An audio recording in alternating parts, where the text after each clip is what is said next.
check this out. So this is from a Scorpion VZ61 that my friend had for like 15 years. Finally just ended up giving it to me because I never use it anymore. It's been put through the ringer, but I am just having some fun with it. I'm gonna run 11-1 off of it. I think that this the selector actually works on it, so hopefully you might actually be able to handle just a single shot semi. The other one cannot. It's always full auto. It just cycles on semi most of the time because it just runs so slow. But what I did is I took this mechanism out. I actually didn't have to, but I ripped the fuse out of here and take this top plate off. There is, so it's kind of goofy how they have the actual original battery set up in this thing, but they got two plates that look like this, one on each side of here. I just got rid of those. I actually kept one though, cut one of the ends off, so it's sitting right there, and the other end I soldered negative here, and that will be the, so that it's actually kind of annoying because the negative wire broke off of the motor, but that will be where the negative comes off the motor, and then it'll connect to right here, then go back to the battery. And positive, I will actually run this fuse in line for my setup. I'm gonna run this. It's gonna be like an HPA line, but it's the wires just run to like a bag or my pocket or backpack or something.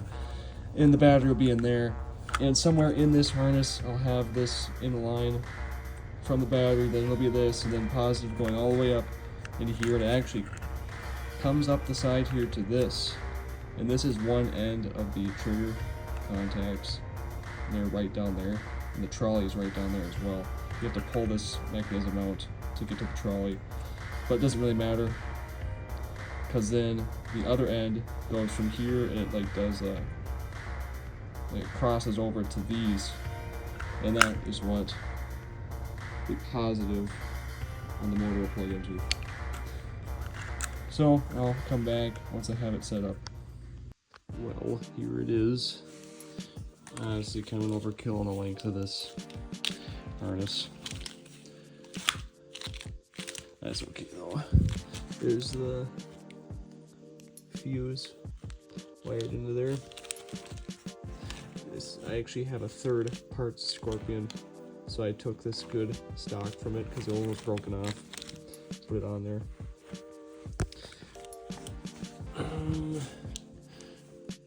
Just take this battery off the charger for a quick demo.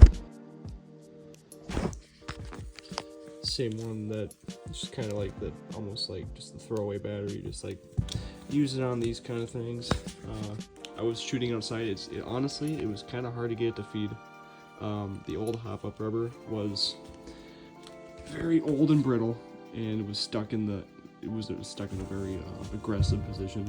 So I kind of chipped it off, and I didn't have any other hop-up rubbers for this.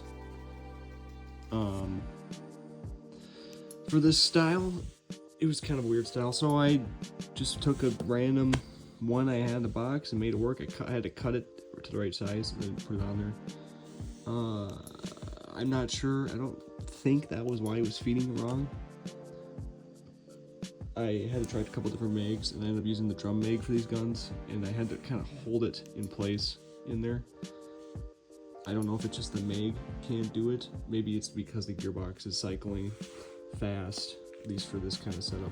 The mags just aren't able to handle that. So what didn't feed terribly reliably, yeah, I almost had to try it with a lower power battery,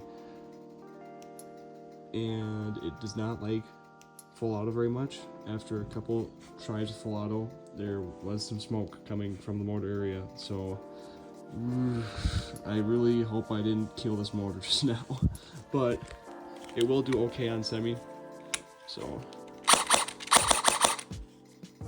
I'll risk a little full out demonstration here. It does okay, like it doesn't double cycle really that much at all. It just probably just did there because it came out the full auto stint, but I think I'm just gonna give it a break for now, give this motor a rest.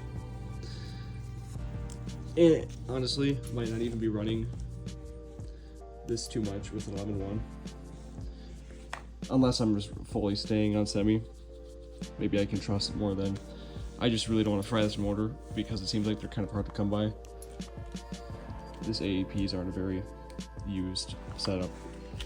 But yeah, I cut a little slot in the grip here for a zip tie to hold this harness in place in the pistol grip.